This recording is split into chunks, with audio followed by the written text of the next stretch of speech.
За мэдээлэлээс өмнө манай үзэгчдэр маань ороод ирсэн. Сайн байна уу гинэ? Бодроо сайн байна уу? Оройн төргий. За сайн байцгаана уу монголчуудаа та бүхэндээ 7 хоног үрийн бим барагт бэлтгэр гэдэг олондоо солонгос мэдээний тайм эхлэхэд бэлэн боллоо. За ингээд солонгос улсын Сөүл хотод яг одоо 18:34 минут болсон байна. За тэгээ өнөөдрийн мэдээг хөтлөгч Халиунагийн хамтаар хүрэхэд бэлэн болсон байна. За Халиунаа орой минь. Орой төргий. За өнөөдөр асуудар болгон бид нартай хамт байж. За олондоогийн маань одоо пэйж хуудасаар болон олондоо цэкамтай маань анхааран анзаарч байдаг бүх үзэгчдтэй бас лайвтаа хамт байгаа үзэгчдтэй орой төргий. За өнөөдөр Солонгос улсын нийслэл Сөүл хотод яг 28 градустай байна. За тэгээд ерөнхийд эд халуун бол өнгөрөө дууслаа тийм ээ. Ямар ч бид нэр одоо аюугаа тийм салхитай өдрүүдийг өнгөрүүлж байна. Ямар ч зөв. Энэ өглөө өрөөд нэг жоохон сэрүүр дээр тийм ээ. Дам бодолтойгоор бол даармар ч юм уу нэг жоохон сэрүү орцсон байна. Тэгээд ер нь бол намрын өр орчиж тийм ээ. Монголчууд маань ерөнхийдөө бол наадмын дараа намар гэж ярьдаг шүү дээ. Солонгос улсын хувьд бол яг л наадам гэхэрсэн 7 сарын 11-ээс хойш яг эд халуун эхэлждэг тийм ээ. Солонгос улсын хувьд бол 7 сард үнэхээр халуун байсан бол бид нар яхаа амар мэдэрч байгаа. Сая одоо 28 градус гэхэд бид нар жоохон ингээд даарч юм энэ төргээ тарьж байгааг бодоход тухайн үед 7 сар за наадмын дараах нь бол яалч 40 градус байсан баха гэж байна. Тийм 38-аас 40 градустай ер нь их халуун байсан тийм ээ. За тийм хоёул өнөөдрийнхээ мэдээг өнгөрсөн 7 сарын сүүлээс 8 сарын 8 хүртэл болж өнгөрсөн Олимпийн мэдээний тоймыг яриад өнөөдрийнхээ мэдээг эхлүүлье гэж бодож байна. За манай Монгол улсын хувьд бол Олимпиад бол амжилттай оролцож нэг мөнгө 3 хүрэлттэйгээр нийт 213 бүс улс орноос 71-р байранд жагссан амжилттай. За бүр 100 гаруй орн бол ерөнхийдөө медальчгүй буцарсан ийм үзүүлэлт бас гарч ирсэн байгаа.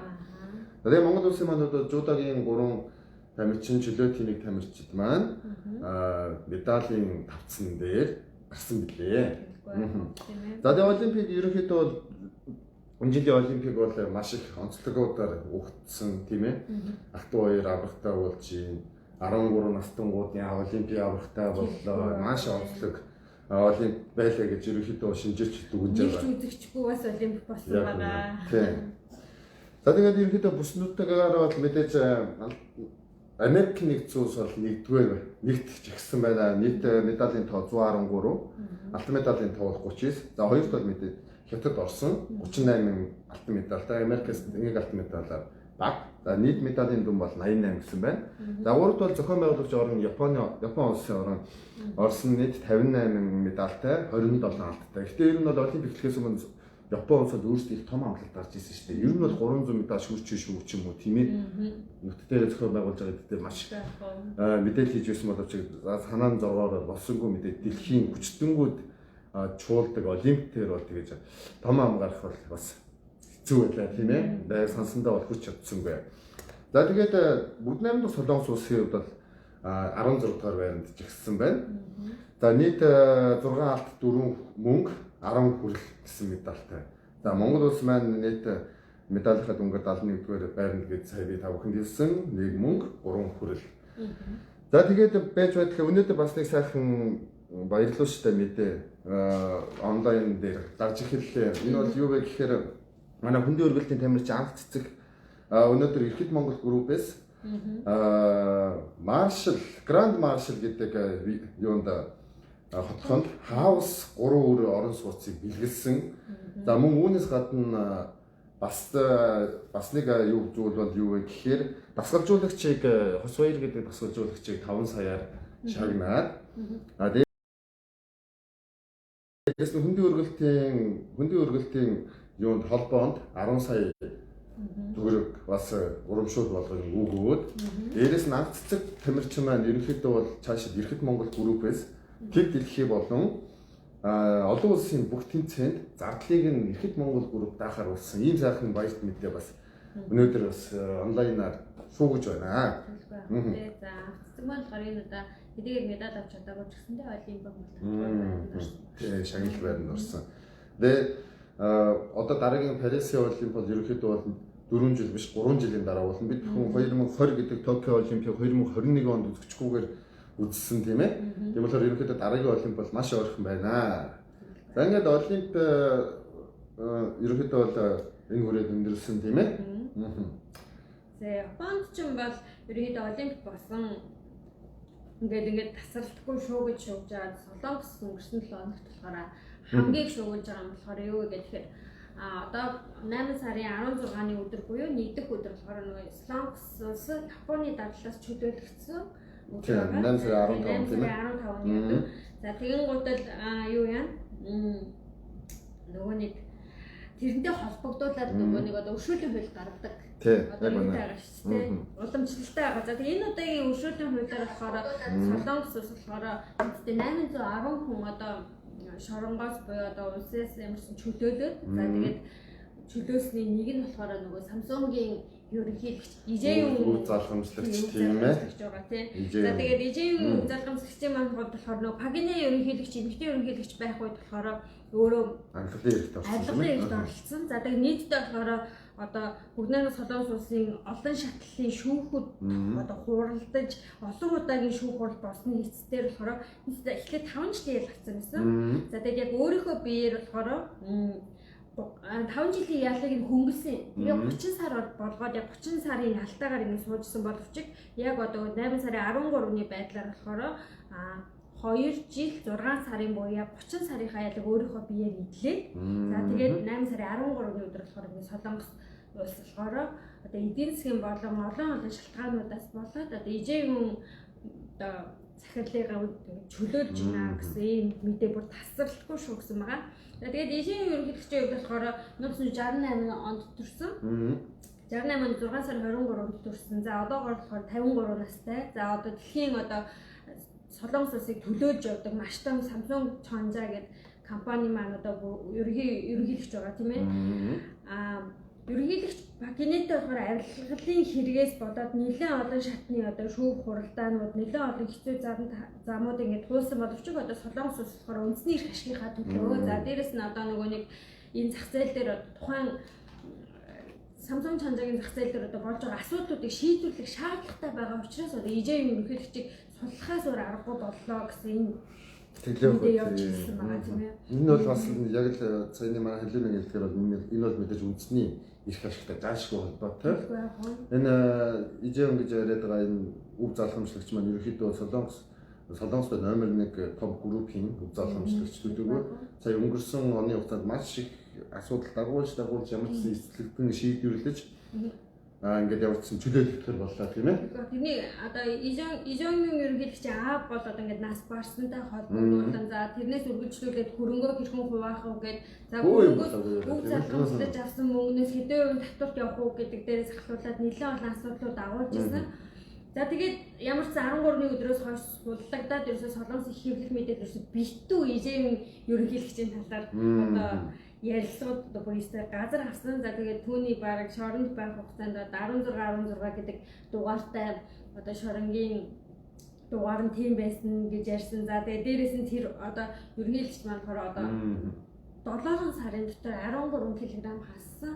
За тэгээд тухайн үед ял идэлж байгаа хугацаанд болохоор маш их биеийн тамир хийдэг байсан. За тэгээд биеийн тамиртай пүүзэ өрх ингээд тайлаад гүйжсэн гэх мэт ерөөсөө бүх түүнтэй холбоотой мэдээлэлүүд Солонгосын одоо хил мэдээллийн газруудаар одоо хил мэдээллийн сувгуудаар битүү шүү гэсэн юм одоо нэг болж өнгөрлөө. За ямар ч байсан Японы колоничлаас чөлөөлөгдсөний 76 жилээр зориулаад 810 одоо яг л би өөрийн биеэр яд эдэлж байгаа иргэдийг чөлөөсний нэг нь ижээн ерөнхийлөгч байгаад за одоо тэгээд мэдээж олон санхүүгийн байгууллагууд болон олон хүмүүс болохоор одоо Солонгос улсын эдийн засгаас нэлээд олон дөрвөлтэй том өөрчлөлтүүд гарна гэсэн хүлээлттэйгээр ийм нөхцөл байдалтай байгаа гэдгийг дуулгаж. Өнгөрсөн 2 сард яг бас энэ ижээн ерөнхийлөгчийн талаар бас ярьж байхад тийжсэн шүү дээ. Ерөнхийдөө бол цаашид 20-д явчих юм бол Солонгос улсын эдийн засаг ч гэсэн аюул болох тийм ээ. Энэ Samsung гэдэг том группд маш том сөргөөр нөлөөлнө. Энэ нь Солонгос улсын эдийн засагтай бас заашгүй холбоотой. Тийм болохоор энэ дээр бас нэг уян хатан хандахыг ингээд бас нөө ижээн үйл залгамжлагчийг бас нөгөө нэг дэмждэг хүмүүс тийм ээ дэмжигчнэр гэсэн. Яг л Samsung гэдэг том групп бол доор маш олон жижиг үйлдвэр үүсгэж шүү дээ. Тэрүүгээрээ Солонгос улс ерөнхийдөө бол хөгжил нь юу вэ гэхээр нэг юмыг би дангаараа хийдгүү би чадна биш харин маш олон үйлдвэрийг хөгжүүлж маш олон үйлдвэрлэлийн салбараар нэг том зүйлийг гаргаж ирдэг байгаа.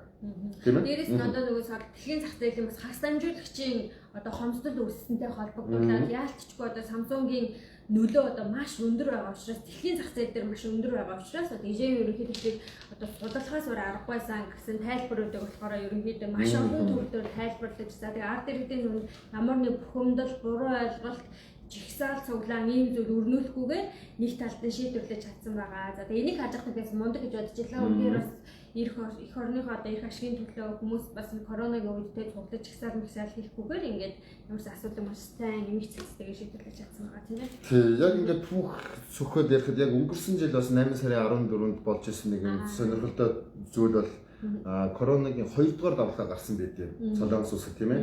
За 2 дугаар давлага юунаас болсон бэ гэхээр нөгөө нэг Сомбуггууд байрлах, Сомбуг дүүрэгт байрлах, алдарт нөгөө нэг Саран Чэйгөө нэг сүмийн пастор аяж талбай дээр энэ нөгөө нэг их чөлөөлөгдсөн өдөртэй холбогдуулаад баахан итгэгч нартайгаа тэнд баахан цуглаан хийгээд жигсаал хийснээс болоод маш их 2 дугаар давлгааг үүсгэсэн. За яг үүнтэй явж байдлаа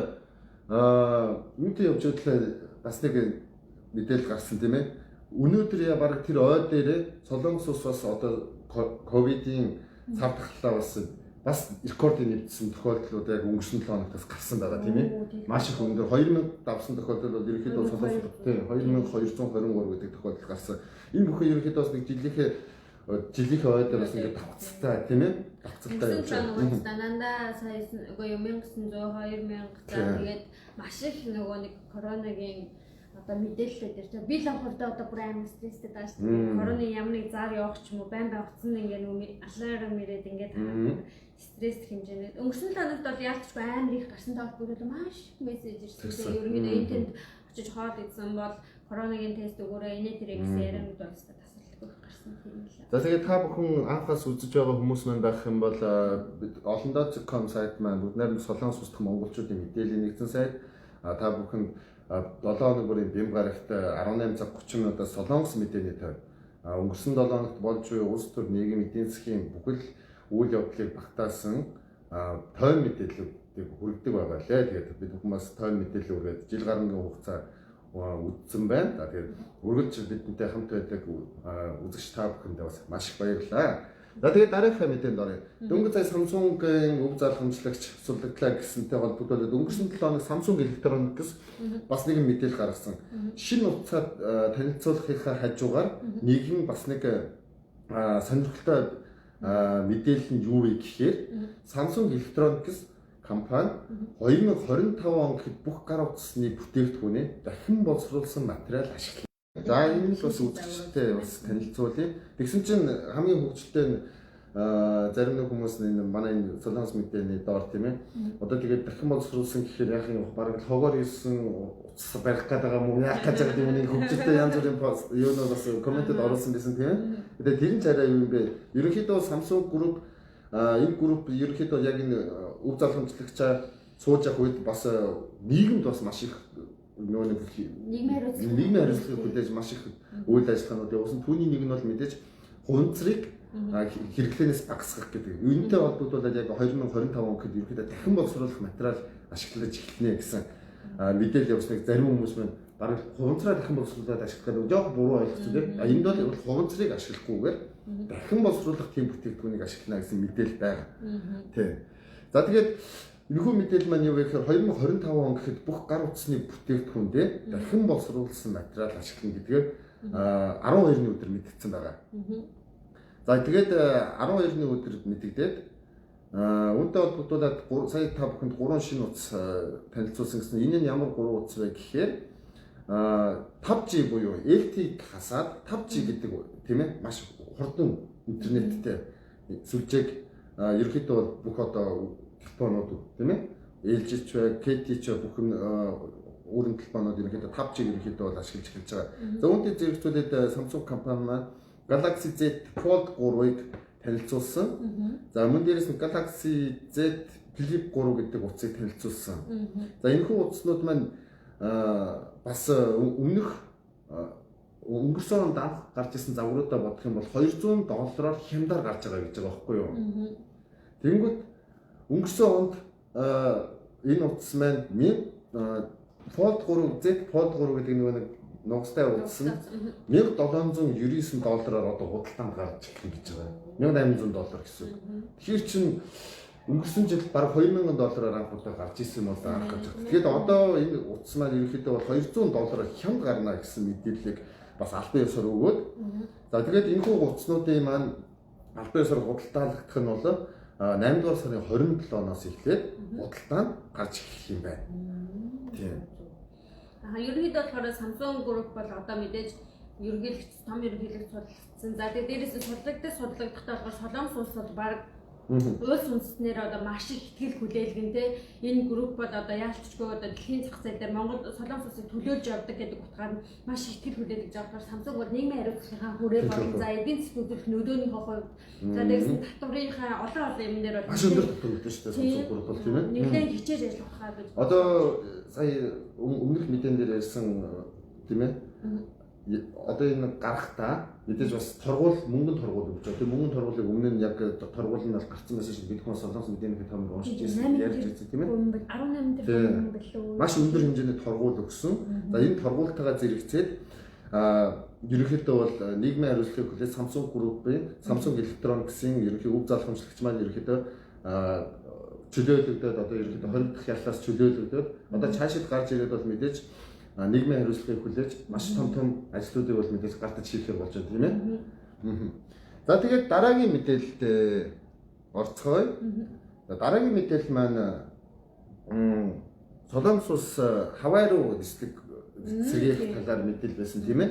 За удахгүй яг одоо ерөнхийдөө өнгөрсөн 7 хоногт эхлээд Солонгос болохоор 18-49 насны буюу за ийд одоо нийгмийн болон нийгмийн асар их хөдөлгөөний урсгалыг бий болгож идэг одоо залуучууд гэж ярьж байгаа тийм ээ. 18-49-ны залуучуудтай болохоор вакцин тарих одоо энэ боломжийг нь хангаад за тэгээд хүн болгон болохоор одоо өнгөрсөн 7 хоног 5 хүн маань олондагийн маань одоо мэдээний тамд ойрхон байсан бол за тэгээд дээрээс нь сайтуудыг маань мэдээлүүдтэй харж ирсэн бол хэрхэн вакцины хамгаалах мэдээлүүдийг харсан байна тийм ээ. 11 сарын одоогийн тооцоож байгаа 2021 оны 11-р сарыг дуусгаад Солонгос улс болохоор нийтдээ иргэдүүдийг ерөнхийдөө сүргийн давхлагыг тогтоочноо. Ерөнхийдөө бид вакцина хийгээд дууснаа гэсэн төлөвлөгөөтэй байгаа тийм ээ.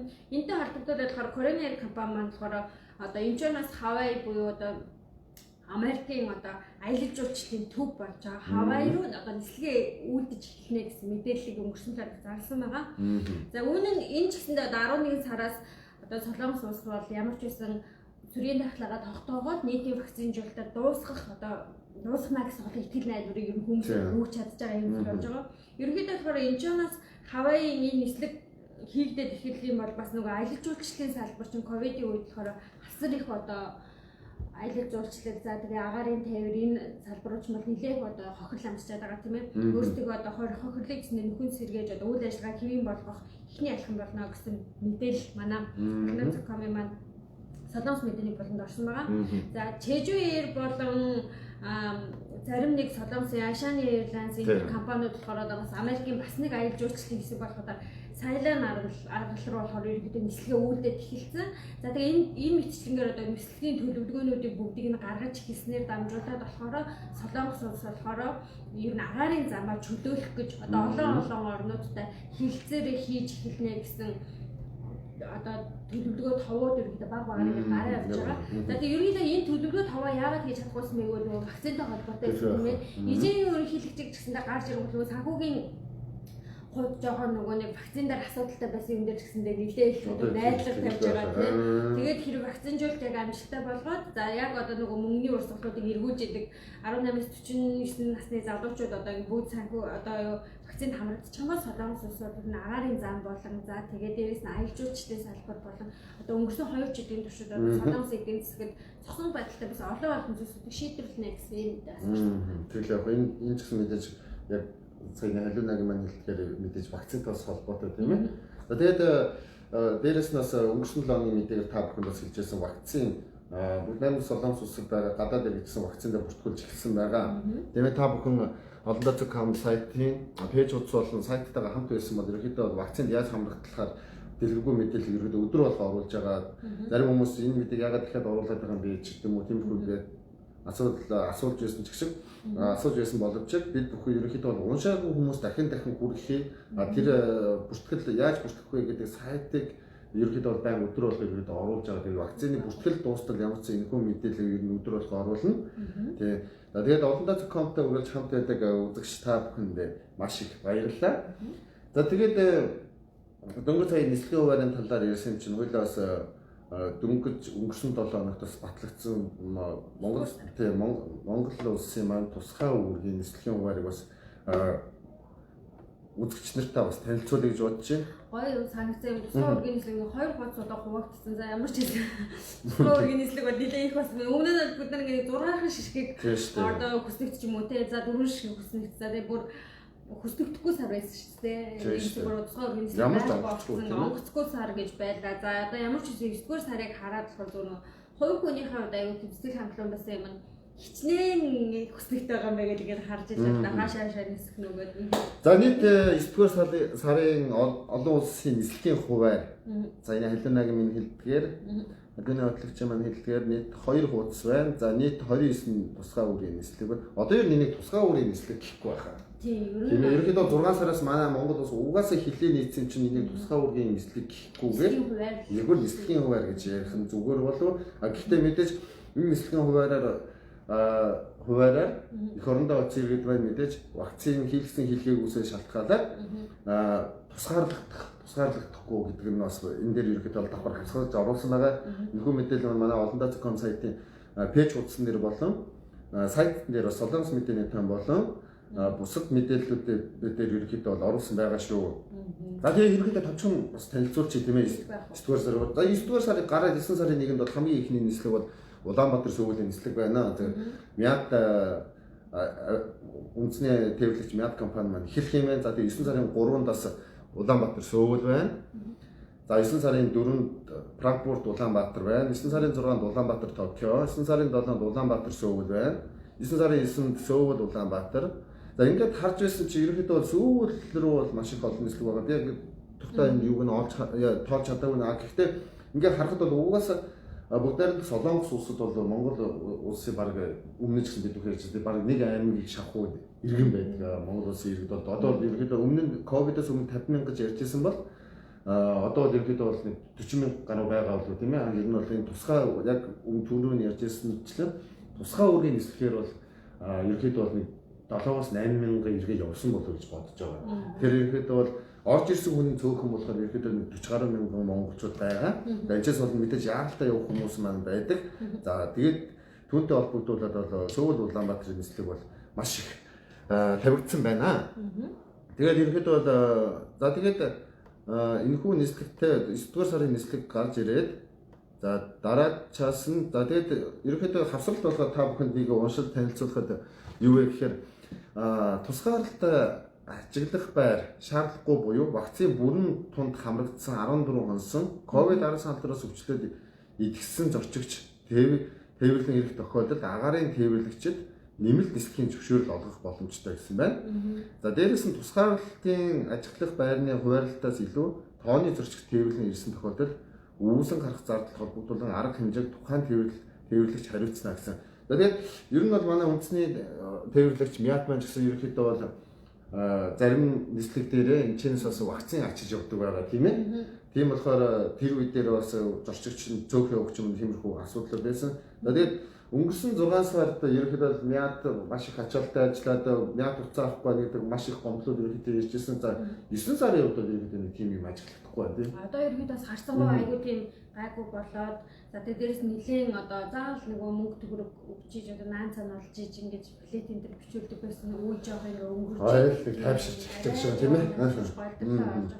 За энэний доотлолт хоёулын мэдээний доотлолт нэлээд олон визний тухай мэдээлэл өгөөч гэсэн хүмүүс байна. Аялын визтэй бол явж болж байгаа л за Солонгос руу аяллаа 3 сарынхан юу н оруулах талаар мэдээлэл байна. За миний бодлоор бол одоохондоо болоог байгаа. Тийм ерөнхийдөө бол 3 сарын аяллаа виз битгээл одоо нөгөө нэг юу яагаад байгаа шүү. Визтэй хүмүүс нь очоод орж ирж чадахгүй байгаа. Нөгөө нэг эндээс бас нөгөө коронавигийн визийг бас нэг амар сайн сонгож өгөхгүйгээр ер нь хүмүүс одоо ингээд буцааж байгаа. Яг бол энэ ч бас вакцинтай холбоотой л гэж бодож байгаа хэлтэй. Үнтэй тунгаад дандаа нөгөө Moderna, Pfizer, Janssen гэдэг нэг энэ вакциныг авчирж байгаагаас нөгөө гадны орны иргэдэг гэхээс илүү өөрсдөө орны иргэднээс хүлцэн амар сайн биш байгаа болохоор. Тэгээд дээрэс нь дотооддоо байгаа гадаад иргэдийгээ бас вакцин зүүлэн гэдэг маш их зардлага гаргаж байгаа шүү дээ тийм болохоор аялын визийн талаар бол одоохондоо солонгосын талаар бол ямар нэг юм яриаггүй байна. За ямар ч бид нар нөгөө нэг солонгос улстай эхлээд бид нар чинь солонгос болж байгаа бүх мэдээлэл түүгээд за тэр Монгол улсад одоо Монгол улсын иргэн энд амьдарч байхдаа мэдчихэв цогцолтой гэдгээр нь ялгаад за тэгээ ялгасныхаа орчуулснараа та бүхэнд ингээд хувааж яаж өгдөг байгаа шүү. Тэгэхээр ерөнхийдөө одоогийн байдлаар бол тийм мэдээ гараагүй байгаа.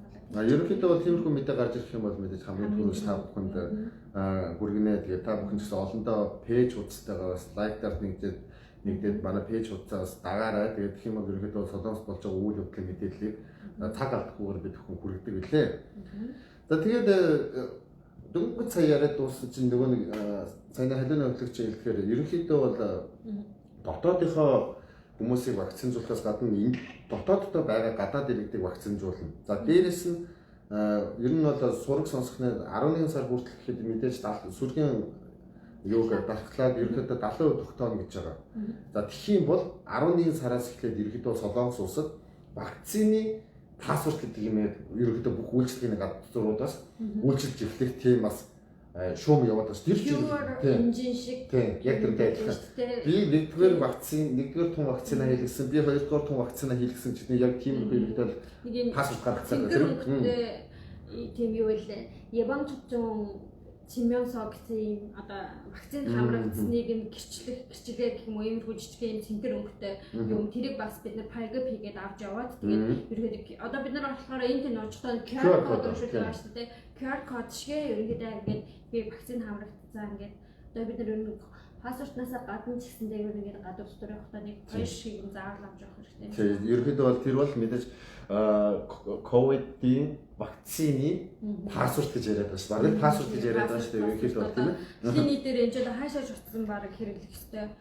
Тийм болохоор миний бодлоор бол Монгол улс гэсэндээ одоо паспорт одоо вакцин хамрагдаагүй иргэд бас нэлээд олон байгаа. За вакциныг эсэргүүцэж байгаа энэ тэр яг гэсэн хүмүүс янз бүрийн асуудлууд байгаа ч гэсэндээ ерөнхийдөө зөвхөн Монгол улсад заах ингээд ураараа дүргээд ингээд болж байгаа ч гэсэндээ хэрвээ ингээд Монгол улсын хөлийн дэс ингээд авах юм бол за дэлхийн хаанч утсан байсан одоо вакцин хариуцсан гэрчлэгийг чинь заавал хэрэгтэй болно шүү гэж санаалаа гэж бодож байгаа энэ одоо гэх юм. За тэгээд сүүлийн мэдээгээр та бүхэнд өнгөрсөн 7 хоногт Буднаар Солонгос улсад нийт илэрсэн COVID-19 илэрсэн тохиолдлыг танилцуулъя. За тэгээд вакцины Буднаар Солонгос улсын вакцины явцын талаар танилцуулаад мэдээгээ өндөрлөе гэж бодож байна. За өнгөрсөн 7 хоногт маш өндөр үзүүлэлтүүд гарч эхэлсэн тийм ээ.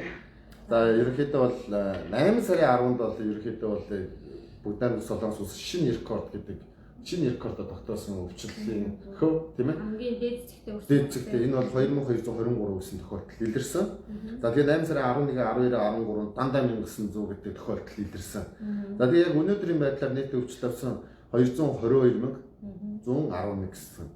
222111 гэсэн ийм сонирхолтой энэ дээр бас гараад ирсэн байна тийм ээ. 222111 гэсэн. За тэгээд нийт өвчлөл ерөнхийдөө бол 222,111 болсон байна. За вакцины хувьд бол ерөнхийдөө бол бид бүхэн 7 хоног бүр ерөнхийдөө Солонгос мэдээнийхээ тойрон дээр та бүхэнд бас Солонгос улсын вакциныг хэдэн хувьтай явж байгаа талаар ерөнхийдөө бол байнга хүргэж байгаа. За өнөөдрийн хувьд бол ерөнхийдөө бол Буднаар Солонгос улс нэгдүгээр вакцина хийлгэсэн нийт 1-р вакцина хийлгэсэн 43.3% буюу 22,226,384 гэсэн. Ялцчихсан. Амар олон сая хүн ам болохоор яг ингэ сүргийн дахлаа тогтоонод бол үнэхээр их ажиллагаа байдаг байна гэдэг бид нар бас ингэ яг амьдарч байгаа хувьд бол харж байгаа тийм. За үүн дээр бүс нутгаар нь ерөнхийдөө харах юм бол 50-аас илүү хийсэн бүс нутаг бол байна. Энэ бол Чомнам, Чойлоо намдаг гэдэг аймаг бол ерөнхийдөө бол 52 нийт хүн амынхаа 52.9%-ийг 52.9% хийлгэсэн байна. За араас нь ерөнхийдөө бол Кавондо аймаг байна. 48.94%-тайгаар бүс нутгаар ерөнхийдөө бол тэргүүлж байна. За Кёнги аймаг бол ерөнхийдөө бол 40, 119%-тай. За Сөүл бол 43, 129%-тай байна. За хоёрдугаар тунгийн хувьд бол Солонгос улс нийт хүн амынхаа 18.6% хийлгсэн байна. За 18.6% гэдэг маань нийт хүн амын 9,552,662.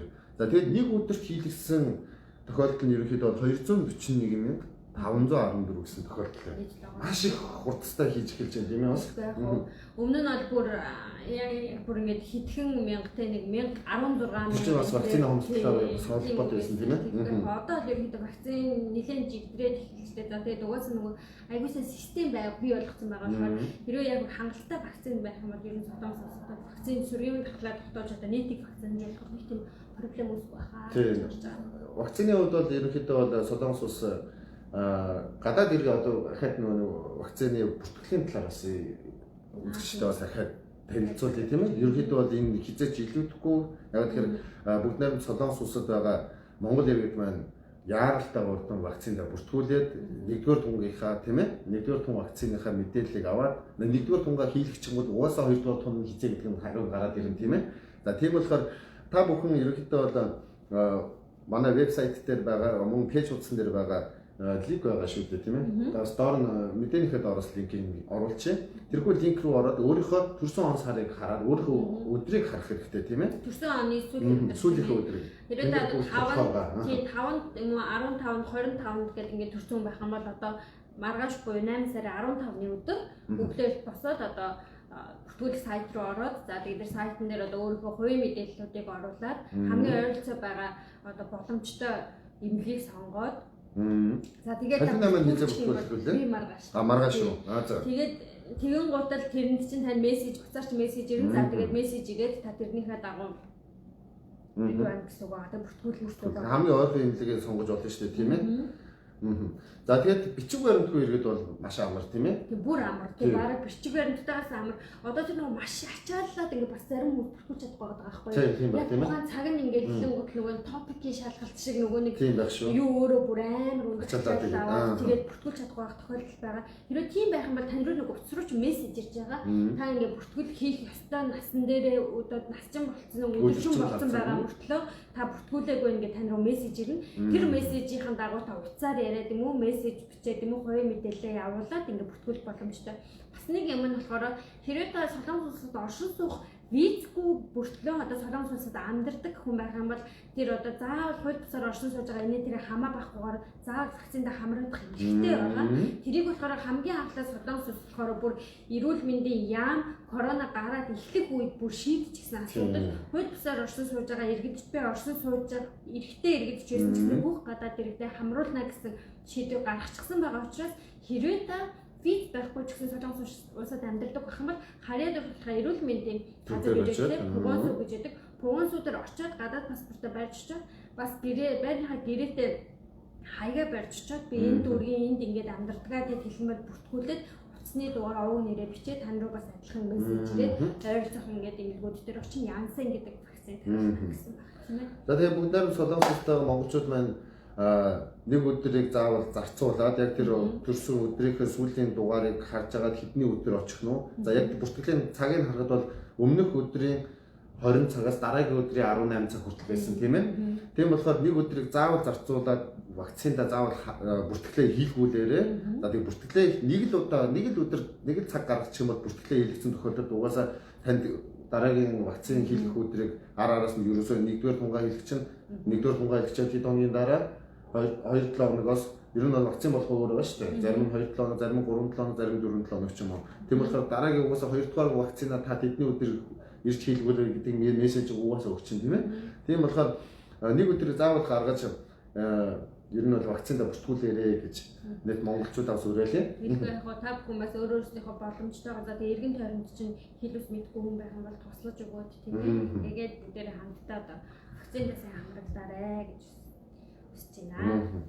Ингээд олондоогийн Солонгос мэдээний томтой үргэлж хамт байдаг нийт үзэгч та бүхэндээ маш их баярлалаа. За тэгээд өнөөдрийн мэдээлэл маань энэ хүрээд өндөрлөж байна. Тэгээд дараагийн мэдээллүүдийг та бүхэнд ерөнхийдөө цаг алдахгүй хүргэнэ тийм ээ. За 97 хоногийн мэдээж мэдэн дээр бас Монгол иргэдийн маань ерөнхийдөө бол яаж бүртгүүлсэн талаарх мэдээллүүдийг бас хүргэх тийм ээ. Хэдэн хувьтай ерөнхийдөө явж байгаа юм бол тийм ээ. Иймэрхүү ер нь бүртгэлэхэд ямархуу хэцүү зүйл байна уу, амар зүйл байна уу, энийг ерөнхийдөө бас зарим нэг хүмүүсээс ерөнхийдөө бас ингээд жоохон судалгаа маягаар аваад бас үргэе гэж бодож байна. Ингээд Солонгос мэдээний томтой хамт байсан үзэгч та бүхэндээ маш их баярлалаа. Эх 7 хоногийн Солонгос мэдээний том Бэм гарагт дахин уулзлаа. Түр баяртай. Баяртай. Олон дагийн ялан байлаа. Олон дагийн төгсөө байлаа. Баярлалаа. Баяртай. Баяртай.